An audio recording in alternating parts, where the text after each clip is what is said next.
தாவேக்கா அரசு ஆட்சி அமைச்சதுலேருந்து தொடர்ந்து வந்து மின்சார கட்டண உயரும் மின்சார துண்டிப்பும் தான் வந்து மக்கள் மத்தியில் ஒரு மிகப்பெரிய பேசும் பொருளாக இருக்குது. இன்னைக்கு மின்சாரம் கட்டணம் என்பது 5-6 மடங்குகளாக வந்து கட்டணம் உயர்வு வந்து ஆயிருக்கு. இதை மக்கள் எப்படி பார்க்குறாங்க? மக்கள் எந்த அளவுக்கு இந்த மின்சார கட்டண உயர்வில் எந்த அளவுக்கு மனநிலைமையில் இருக்காங்க அப்படின்னு சொல்லிட்டு மக்கள்கிட்ட கேட்டு தெரிஞ்சுக்கோம் வாங்க. இப்போ நிறையா இப்போ என்னையவே எடுத்துக்கோங்களேன். என் வீட்டுக்கு நான் இது வரைக்கும் கட்டினது இதுக்கு முன்னாடி டிஎம்கேபியில் இருக்கப்போ 100 யூனிட் ஃப்ரீ யூனிட் போயிடும். ஏன் நான் கட்டுறது ஒரு 100, 140, 150, 180 இவ்வளோ தான் கட்டுவேன். அதுக்கு மேலே என்னோட இபி பில் வராது. ஆனால் லாஸ்ட் மந்த் நான் கட்டினது 1300 சம்திங் கட்டியிருக்கேன். எவிடன்ஸ் சொன்னால் காட்டுவாங்கட்ட என்கிட்ட ஃபோனில் எவிடன்ஸே இருக்குது. வேணா அதை நீங்கள் வேணால் காட்டுறேன். இது என்னோடய ஃபோன் தான், இது என்னோடய ஜிபே அக்கௌண்ட்டு தான், நான் இது பண்ணது தான். ஒரு நிமிஷம் இருங்களா, இது என்னோட ஜிபே ஓகேங்களா. ஜிபேயில் இந்த ஃபோன்பே இதில் போகிறேன். இந்த பாருங்கள், இதோட இபி பில்லு கட்டியிருக்கேன். ஹிஸ்ட்ரி காட்டுறேன், வைஃப் ஹிஸ்ட்ரி. இது வந்து இந்த மாதம் கட்டினது, ஜூலை மந்த்து கட்டின பில்லு சரிங்களா. ஆக்சுவலாக நான் முதல்ல காட்டினேன் 85 தான் காட்டினது. ஆனால் 1365 கட்டியிருக்கேனா தெரியுதா. 1326 கட்டிக்க இந்த மாதம் இந்த பார்த்தோம் ஜூலை மந்த்து.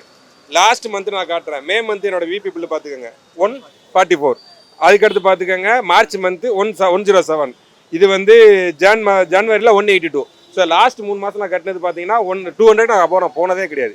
இந்த மாதம் நான் கட்டினது 1326. ஸோ இதான் இபி பில் கட்டியிருக்கேன். இது என்னோட வீட்டில் கட்டுறது. இதை மாதிரி எத்தனை பேர் இது 1300 எதுக்கு வந்து இபி ஆஃபீஸில் போய் கேட்டேன், எதுக்கு இந்த 1300 வந்தது அப்படின்னு சொல்லி கேட்டால் ஒரே வார்த்தை தான் சொன்னாங்க, வந்திருக்கு கட்டிடுங்க. வந்திருக்கு. நான் லாஸ்ட் டேட்டில் போய் கட்டினப்போ நான் ஊரில் இல்லை, லாஸ்ட் டேட் அதுக்கு நான் இபி பில் நான் இபி என் வீட்டில் லைன் இருக்கான்னு பார்த்தா எனக்கு இபி தான் முக்கியம், கட்டி விட்டேன். ஸோ இது வந்து மறைமுகமாக ஏற்றாதீங்க, மக்கள்கிட்ட சொல்லிடுங்க இபி பில் நாங்கள் கூட்டியிருக்கோம், நாங்கள் டாரிஃபை கூட்டியிருக்கோம், நீங்கள் கட்டிருங்கன்னு சொல்லுங்கள். மக்கள் ஏற்றுக்குருவாங்க. நாங்கள் எதுவுமே பண்ணலை, நாங்கள் ஏற்றலாம் மாட்டோம். அவர் ஆட்சிக்கு வர்றதுக்கு முன்னாடி வந்து 200 யூனிட் ஃப்ரீன்னு சொல்லி ஆட்சிக்குள்ளே வந்தார். ஆனால் வந்ததுக்கு அப்புறம் தான் தெரியுது அது டபுளாக ஆகுதுன்னு சொல்லி. அதுக்கான பதில் இன்னும் அவங்கக்கிட்டே இல்லாதப்போ வந்து ஒரு காமன் மேன், ஒரு பொதுமக்கள்கிட்ட வந்து இதுக்கான விடை எப்படி கிடைக்கும்னு எனக்கு தெரியல. ஸோ வந்து இதை கவர்மெண்ட் அவங்க ஆட்சியில் தளபதி அவர் தான் பார்க்கணும். எல்லாரும் டிவிக்கே தளபதின்ற ஒரு முகத்துக்காக ஓட்டு போட்டாங்க. ஆனால் மாற்றம் வரும் நம்மெல்லாம் உட்காந்துட்டு இருக்கிறப்போ ஒரு மாற்றமும் வந்து இதுவரையும் கண்ணால் எதுவுமே பார்க்க முடியல. ஸ்டில் வந்து எந்த சேஞ்சஸும் நடக்கலை, அதுதான் உண்மை. இது வந்து ஒத்துக்கிட்டு தான் ஆகணும், வேறு வழி இல்லை. ஏன்னா தளபதி வந்து ஆட்சியை இது பண்ணிடுவார், நாட்டை மாற்றிடுவார் அப்படின்னு சொல்லி எவ்வளோ பார்த்தோம். நம்ம எவ்வளோ அவரும் பேசினார், எவ்வளோ ப்ரெஸ் மீட் இதுவரையும் வந்ததுலேருந்து ஒரு ப்ரெஸ் மீட் கூட கொடுக்கல. ஆக்சுவலி பிஃபோர் ஆட்சிக்கு வரதுக்கு முன்னாடி பரவாயில்ல, சிஎம் ஆகி இன்னும் ஒரு ப்ரெஸ் மீட் கூட கொடுக்கல அவர். அதுக்கான காரணமும் என்னன்னு தெரியல. ஸோ இது வந்து ஒரு எப்படி சொல்லலாம், ஒரு ஆட்சி நடத்துறதுக்கான தகுதி அவர்கிட்ட இல்லை. அஸ் ஆக்டர் அவரை வந்து நம்ம எல்லாம் அக்செப்ட் பண்ணிக்கலாம். பட் ஒரு பொலிட்டிஷியனாக அவர் வந்து இன்னும் கண்டிப்பாக நிறைய விஷயம் கற்றுக்க வேண்டிய இது நிறைய இருக்குது. மக்களை வந்து எப்படிலாம் ஏமாற்றலாம், எதெல்லாம் ஊழல் செய்ய முடியும் அப்படின்றத முதல் துறையாக மின்சாரத்துறை எடுத்திருக்காங்க தான் சொல்ல முடியும். ஏன்னா ஆரம்பத்தில் எலெக்ஷன் ஜெயித்த உடனே முதல் மக்களுக்கு பெருசாக பாதிப்பு போராட்டம்னு எப்படி ஆரம்பிச்சதுன்னா, மின்சாரம் இல்லை, கரண்ட் இல்லைன்னு சொல்லி எல்லாரும் மின்சாரம் எங்கே சப்ளை ஆகுது டிரான்ஸ்ஃபர் அங்கேயே போயிட்டாங்க. மின்சாரத்துறை ஆஃபீஸ்க்கே போயிட்டாங்க. டேரெக்டாக டிஸ்ட்ரிக்ட் எங்கெங்கே இருக்குதோ அதே இடத்துக்கு நேராகவே போய் மக்கள் போராட்டம் பண்ண ஆரம்பிச்சிட்டாங்க. அதானே செய்வாங்க. நைட்டு தூக்கம் இல்லை, குழந்தைங்க யாரெல்லாம் வந்து விஜய் அங்கிளுக்கு ஓட்டு போடலாம், விஜய் சாருக்கு ஓட்டு போடலாம், விஜய் அண்ணனுக்கு ஓட்டு போட்டு நம்ம ஒரு சேஞ்சஸ் கொண்டு வரலாம், எல்லாருமே மாற்றிடுவார், நிறைய விஷயங்களை வந்து படத்தில் இருக்கிற மாதிரியே நிஜத்துலையும் பண்ணுவார். பிகில் படத்தில் பெண்களுக்கு முக்கியத்துவம் கொடுத்தாரு, சர்க்கார் படத்தில் ஒரு பெரிய ஊழலுக்கு எதிராக ஒரு புரட்சி செஞ்சார். அதே மாதிரி மெர்சல் படத்தில் ஜிஎஸ்டி சம்மந்தமாக பேசியிருப்பார். கல்வி இலவசமாக கொடுக்கணும், மருத்துவம் இலவசமாக கொடுக்கணும். அதே மாதிரி நிறைய படம் இப்போ வந்திருக்கிற தாவாக அரசாங்கமும் அது வந்து மறைமுகமாக அவங்க வந்து பார்த்தீங்கன்னா எந்த அறிவிப்பு இல்லாமல் மறைமுகமாக ஏற்றிருக்கிறாங்க.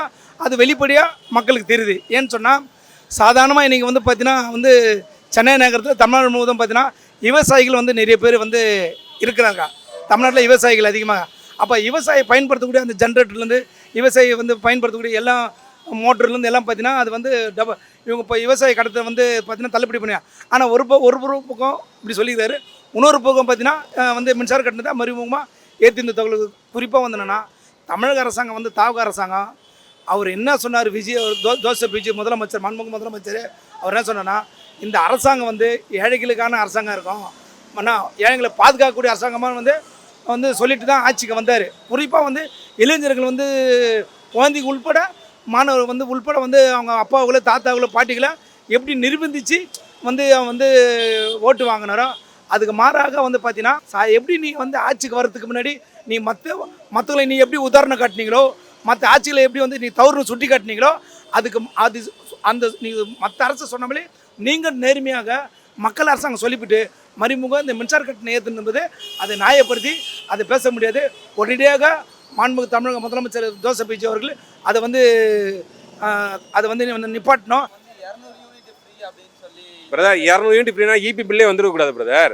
நான் 140 ரூபா கட்டியிருக்கேன் பிரதர். 4 ரூபா பிரதர் டேரிஃபு. ஒரு பர்சனுக்கு 200 யூனிட் போனால் 4 ரூபா பிரதர். நான் மேலே போனால் 4 ரூபா பிரதர். நான் இப்போ 200 யூனிட் நான் 4 ரூபா கணக்கு பண்ணிக்க பிரதர். 400 ரூபா பிரதர். எனக்கு இபி பில்லே வந்துடக்கூடாது பிரதர். எவ்வளோ யூனிட் ஓடி இருக்கு நான் காட்டவா? ஜஸ்ட் 216 யூனிட் தான் ஓடி இருக்கேன். 16 யூனிட்டுக்கு 4 ரூபா தான் பிரதர் நான் கட்டியிருக்கணும். ஆனால் 1300 ரூபா கட்டியிருக்கேன். ரீசனே தெரியாமல் நான் கட்டியிருக்கேன். என்னோட சேலரி என்னோட இதில் பார்த்தீங்கன்னா ஒரு இபிக்குன்னு ஒரு சின்ன அமௌண்ட் ஒதுக்கியிருப்பேன். நான் ஒரு 300 ரூபா 400 இபி நான் ஒரு சேல்ஸ்மேன் வரைக்கும் 300 ரூபா 400 ரூபா. ஆனால் இப்போ பார்த்தா 1300 ரூபா கட்டியிருக்கேன். என்னோட மந்த்லி ஒரு பட்ஜெட் போட்டு நடத்துகிற ஃபேமிலி தான். எல்லாரும் மாதிரி இன்னைக்கு அவங்க இருக்கவங்க மாதிரிலாம் நான் கொள்ளையடிச்சுலாம் சேர்க்கல. ஸோ நான் மந்த்லி ஒரு டேரிஃப் பண்ணி தான் ஒரு பட்ஜெட் போட்டு தான் பண்ணுறோம். பட்ஜெட் அன்றைக்கி கூடி இருக்கு. நான் இந்த மாதம் என்னோட செலவு நான் கம்மி பண்ணியிருக்கேன். என்னோட ஃபேமிலியோட செலவு நான் கம்மி பண்ண குறைச்சிருக்கேன். ஸோ அவங்கள்ட்ட பகிரங்கமாக சொல்கிறேன், ரெக்யூஸ்டாகவே கேட்குறேன், இபி பில் ஏற்றிருக்கோன்னு சொல்லிடுங்க. 200 யூனிட் ஃப்ரீன்னு சொல்லி ஏமாத்தாதீங்க மக்களை. நீங்கள் சொன்னது எதையுமே செய்யலை, நீங்கள் செய்யவும் போகிறதில்ல, செய்வீங்களான்னு தெரியாது. செஞ்சீங்கனாலும் செய்யாமல் இருந்தால் பரவாயில்ல, ஏற்கனவே இருந்ததை வந்து கெடுத்து விடாதீங்க தயவு செஞ்சு. மக்களை ரெக்யூஸ்டாக கேட்டுக்கிறாங்க. சட்டமன்றத்தில் வந்து இதுக்கான பேச்சு வந்து நடத்த மாட்டுறாங்க. தனிப்பட்ட முறை தாக்குதல் தான் நடக்குதுன்னு தவிர இப்போ வரையும் மக்களுக்கான பிரச்சனையை வந்து பேசுகிற சட்டமன்றத்தையே பார்க்கல. இதை வேற லைவில் உட்காந்து நாங்கள்லாம் பார்க்குறோம். அதை விட கொடுமை வேறு எதுவுமே இல்லை. ஸோ ரொம்ப ஒஸ்ட்டாக தான் நடந்துட்டுருக்கு. எதுவுமே ப்ராப்பராக இல்லைங்க. ஒரு ப்ராப்பரான ஒரு ப்ரெஸ் மீட் இல்லை. ஒரு முதலமைச்சராக இருக்கார், என்ன பண்ணணும், மக்களுக்கு என்ன தேவை அப்படின்னு சொல்லிட்டு எதுவுமே பண்ண மாட்டுறாரு. வெறும் ரீல்ஸில் மட்டும் தலைவர் அப்படி பேசினார் இப்படி பேசினார். ஆனால் ஒரு ப்ரெஸ் மீட் இப்போ வரையும் ஆளை கொடுக்க மாட்டுறாரு. ஏன் கொடுக்க மாட்டுறாருன்னு தெரில. கண்டிப்பாக இது அவர்கிட்ட போய் ரீச் ஆகணும். கண்டிப்பாக அதுலேருந்து அவர் வெளியில் வந்து ப்ரெஸ் மீட் கொடுத்தே ஆகணும்.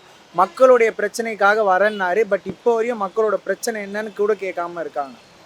சும்மா சட்டமன்றத்தில் தனிப்பட்ட முறையில் தாக்கிட்டு என்ன பண்ணுறாங்க, என்ன ஆச்சுன்னே நமக்கு தெரியல. நீங்களும் பார்க்குறீங்க, நானும் பார்க்குறேன். பொதுமக்கள் எல்லாருமே பாதிக்கப்படுறோம். அதாவது ஒரு சாமானிய மக்களாக எல்லாருமே வந்து கரண்ட் பில், அதாவது 2000 ரூபா எங்கே இருக்குது, 10,500 ரூபான்றது எங்கே இருக்குது? எவ்வளோ பேர் கட்ட முடியாமல், அதாவது சில பேரோட வருமானமே 15,000 ரூபா தான் இருக்கும். அவன் வீட்டில் 10,000 ரூபா கரண்ட் பில் மட்டுமே வந்ததுன்னா என்ன பண்ணுவான்? ஒரு 2 மாசத்துக்கு முன்னாடி உங்களுடைய கரண்ட் பில் எவ்வளவு இருந்துச்சு? அதாவது திமுக கவர்மெண்ட் ஆட்சியில் இருக்கும்போது எவ்வளவு கரண்ட் பில்? அதாவது திமுக ஆட்சியில் இருக்கிறப்போ உண்மையை சொல்லணும்னா ஒரு அதிகபட்சம் ஒரு 3,500 ரூபாவோ 4,000 ரூபாவோ அவ்வளோதான் என்னோட அதிகபட்ச கரண்ட் பில். அதாவது டிவிக்கு ஆட்சி எப்போ இவங்க ஆட்சி எடுத்தாங்களோ அப்பத்துலேருந்து 10,000 ரூபா 12,500 ரூபா இதுதான் நடக்குது. போன பார்த்தீங்கன்னா மின்சார கட்டணம் பார்த்தீங்கன்னா வந்து நானே கட்டிக்கிறேன் 1,200 கட்டிக்கிறேன். இந்த வாட்டி 2,200 வருது. அப்போ 1000 ரூபாய் கூடு என்பது வந்து வருது. கேட்டால் அதிகாரி கேட்டால் அவனுன்னா இல்லைங்க நான் போன கரெக்டாக தானே கட்டி போய் அங்கே ஏறுதுண்ணா நீங்கள் மீட்ரு கரெக்டாக தானே ஓடுது அப்படின்ற மாதிரி தப்பான வந்து திசை திருப்புற வேலையை வந்து அவங்க பண்ணுறாங்க. நேற்று பார்த்தீங்கன்னா எங்கள் வீட்டு தெருவில் 4 மணி நேரம் கரண்ட் இல்லை.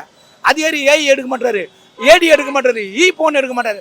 அப்போ மக்கள் வரி பணத்தில் வாங்கக்கூடிய அதிகாரிங்க ஃபோன் எடுக்க மாட்டாங்க. அப்போ ஃபோன் எடுக்காமல் மக்கள் என்ன பண்ணுறது, தவிக்கிறாங்க. ரோட்டில் உட்காந்தா போலீஸ் என்ன பண்ணுறாங்க, அடிக்கிறாங்க, ஒடுக்குறாங்க. முதல் கையெழுத்து போடுறேன்னது முதல் கையெழுத்து போட்டார் 200. ஆனால் 100 யூனிட்டுக்குன்னா 4 ரூபா தான். ஒரு யூனிட்டுக்கு 4 ரூபா தான். யாருக்குமே கரண்ட் பில் வராமல் கூட இருந்திருக்கு. நானும் கட்டாமல் கூட எங்களுக்கு கூட வராமல் இருக்குது. 100 யூனிட்டுக்கு மேலே வந்து 6 ரூபான்னாங்க, 200 யூனிட்டுக்கு மேலே 7 ரூபான்னாங்க. இப்போது இதில் பாதிக்கப்படுறது பார்த்தீங்கன்னா நடுத்தர வியாபாரிகள் பாதிக்கப்படுறாங்க. அதாவது கமர்ஷியல் பர்பஸில் உள்ள அவங்களுக்கு டபுள் 14 ரூபா வரும் மாதம் கட்டுற மாதிரி. வீட்டு யூஸ் பண்ணுறவங்களுக்கு 2 மாதத்துக்கு ஒரு தடவை கட்டுற மாதிரி இருக்கும். ஆனாலும் அவங்களுக்கு அதிர்ச்சி விட்டுற மாதிரி 1000 ரூபா கட்டின இடத்துல 10,000 ரூபா கட்டுறாங்க. 1000த்துக்கும் 10,000த்துக்கும் எவ்வளோ தூரம் இருக்குது? ஒரு சாதாரண ஒரு எளிமையான ஒரு வேலை செய்யக்கூடிய ஒரு அன்றாட வாழ்க்கையை ஓட்டக்கூடியவனுக்கு அந்த 10,000 ரூபா கட்ட முடியுமா? 10,000 ரூபா ஒரு கொண்டு போய் எப்படி வந்ததுன்னு கேட்டால் மிரட்டுறாங்க. என்னென்ன இதான் வரும், வரதான் கட்டணும். நீங்கள் கட்டலைன்னா கரண்ட்டை ஈபி கட் ஆயிரும், மிரட்டுறாங்களா இல்லையா?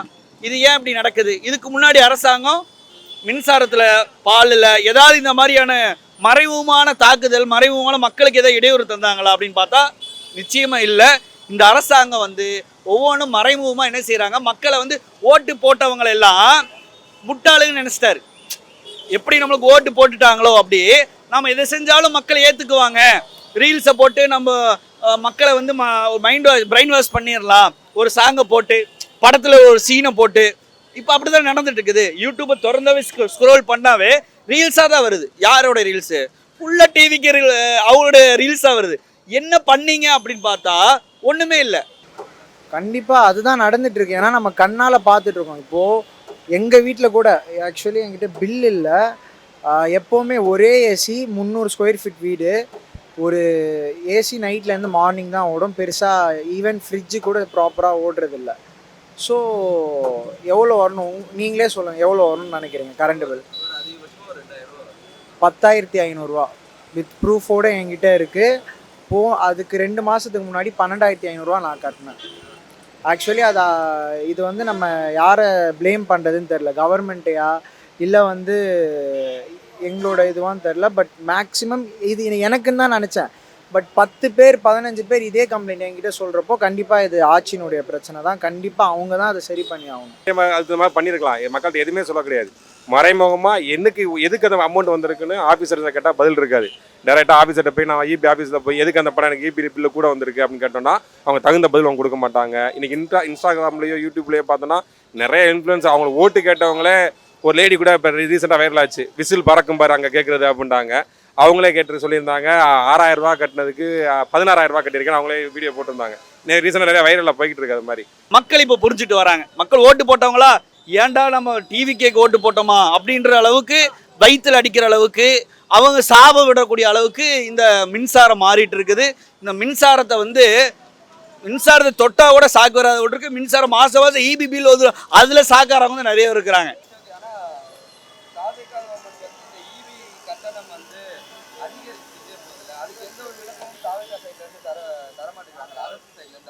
அவங்க எதுக்கு தான் விளக்கம் கொடுத்துருக்காங்க, எதுக்கு மட்டும் விளக்கம் கொடுத்துட போகிறாங்க? எதுக்குமே விளக்கம் தரல. 200 யூனிட் ஃப்ரீன்னு மொட்டையாக சொல்லிட்டா போதுமா? சொன்னதை செய்யணும்ல. நாங்கள் சொல்லாதே செஞ்சோம்னு சொன்னாங்க, சொன்னதையே செய்ய முடியல. சொன்னதை செய்யணும், சொல்லாதே நாங்கள் செய்வோம் அப்படின்னு தான் சொல்லிட்டு ஆட்சிக்கு வந்தாங்க. சொன்னதை கூட செய்ய முடியல அவங்களால. என்ன 200 யூனிட் ஃப்ரீன்னு சொன்னாங்க, அது 200 ஃப்ரீனே காட்டலை. வந்தோடனே தமிழ்நாடு முழுவதும் எல்லாத்துக்கும் அரசு கவர்மெண்ட்டில் பஸ்ஸில் ஃப்ரீ லேடிஸ்க்கு அப்படின்ட்டாங்க. இன்றைக்கி பஸ்ஸெல்லாம் குறைச்சிருக்காங்க. எனக்கு தெரிஞ்சு பிங்க் பஸ் நிறையா பஸ்ஸு குறைஞ்சிருச்சு. பேரை மட்டும்தான் மாற்றிக்கிட்டே இருக்காங்க. ஸோ அவங்க வந்துட்டு வேறு எதுவுமே பண்ணல. எனக்கு தெரிஞ்சு எதுவுமே பண்ண மாதிரி தெரியலை. பண்ணவும் இல்லை இது வரைக்கும். ஸோ அவங்க சொல்லாத செய்யலாம் வேணாம். இருக்கிறத பழசு இருந்த டிஎம்கேபில் இருந்த கொடுத்தா மட்டும் எங்களுக்கு போதும். வேறு எதுவுமே அவங்க பண்ண வேணாம் பிரதர். தேங்க்யூ.